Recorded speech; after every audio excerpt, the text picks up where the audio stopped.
What's up, Guardians fans? Welcome to the first episode of the Guards Ball podcast. Find us on Instagram and all of your podcast streaming sources. We consist of 2 weekly episodes, 30 minutes of pure Guardians baseball. All things about Cleveland baseball, from majors to AAA to AA. You get the gist. And live media coverage and special guests as well.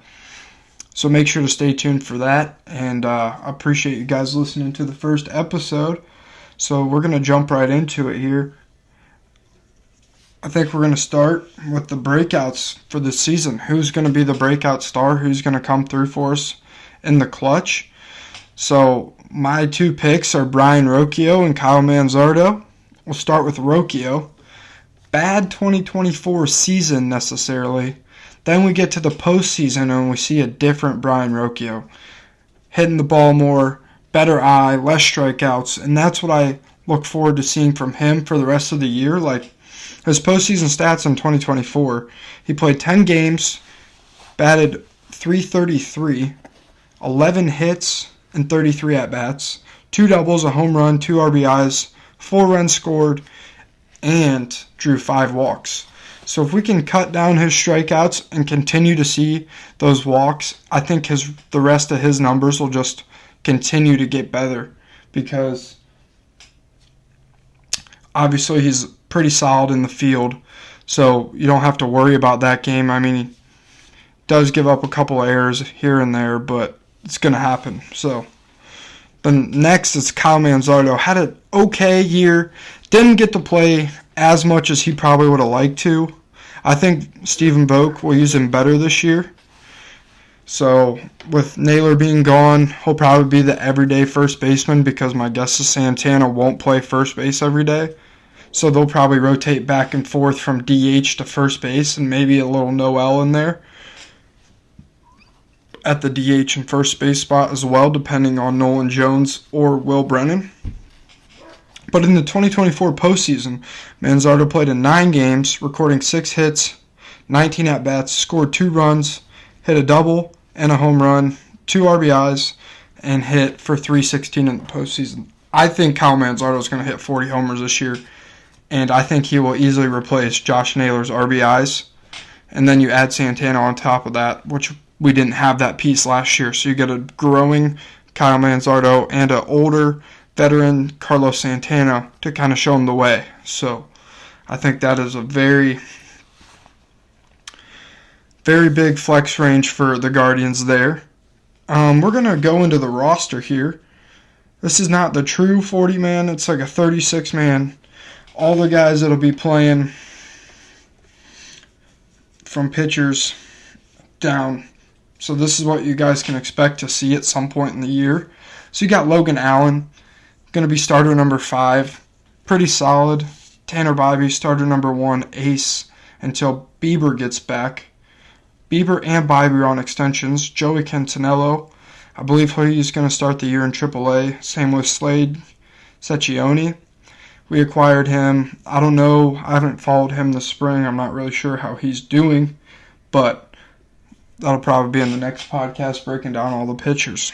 Class A, hopefully gets back to his form. Rough postseason. Gaddis pitched amazing. Henches is still on the injured list. Hopefully he'll be coming back soon. I think they said around mid-April to early May. Tim Herron from Lululemon to pitching lights out all postseason. So expect more good stuff from Herron. Junis, another pickup. He'll be all right for us. Ben Lively, going to be our 4 starter, I believe.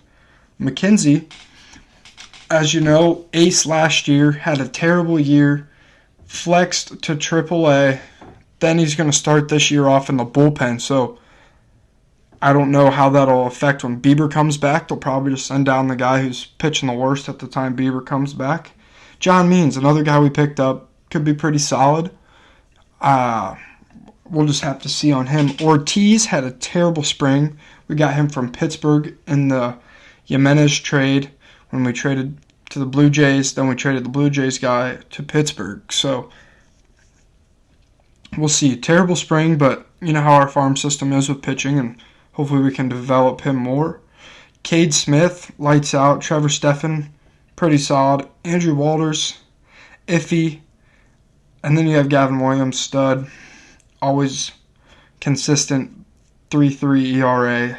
Lots of strikeouts from him. Look for him to grow a ton this year. Then our catchers, Bowden Naylor is going to be our everyday starter. Hedges off the bench, great clubhouse guy. He's not going to continue to get any better, but he's just going to continue to make the team better by being such a great leader in the clubhouse. David Fry comes back probably July from Tommy John. Hopefully he will help us get back on track. And the infielders, it looks like our starting second baseman is going to be Gabriel Arias.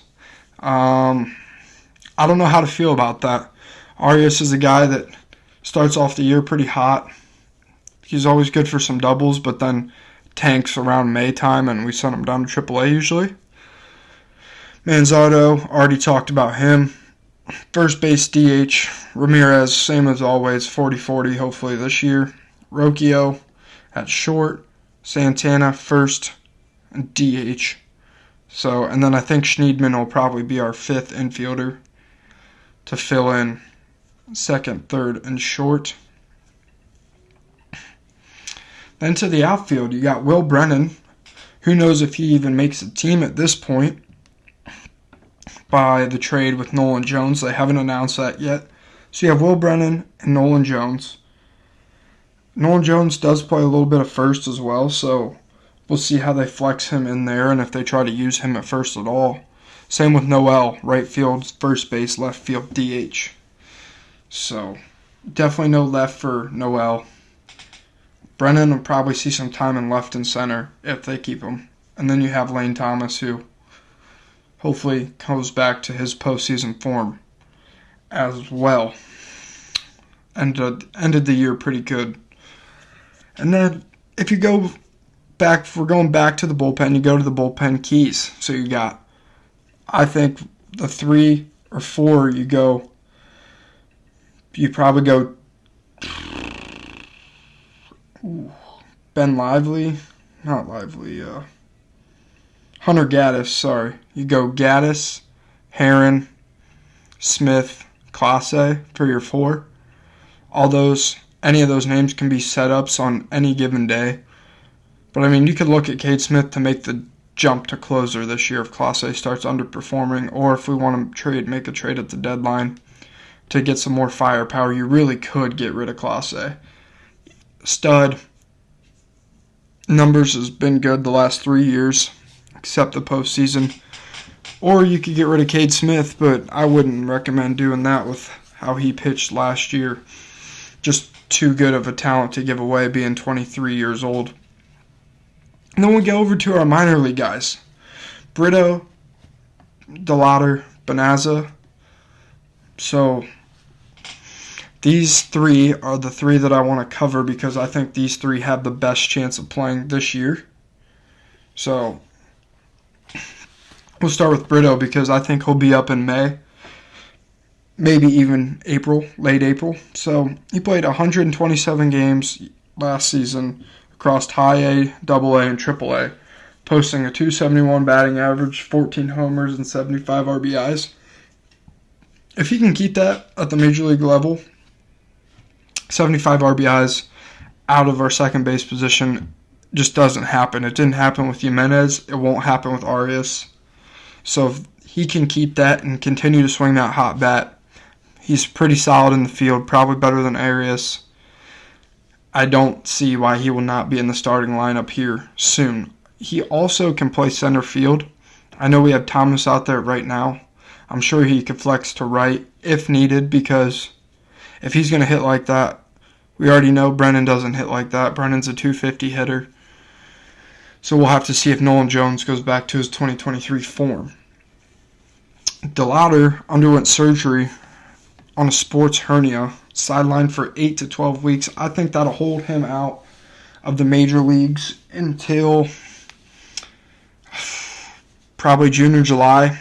Maybe end of July they call him up. Last year from AA to AAA, he played 39 games, 261, 8 home runs, 24 RBIs, so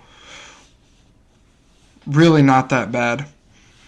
of a season for him. And then Benaza didn't really play his best baseball this year at the spring training.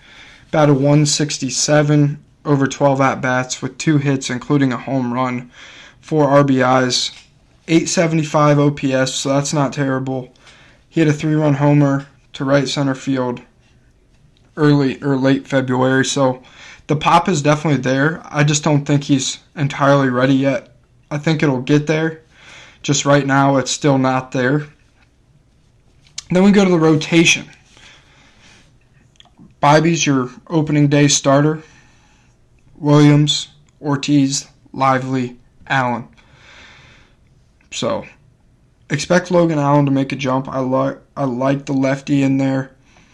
I could see him taking Lively's spot by the time Bieber comes back.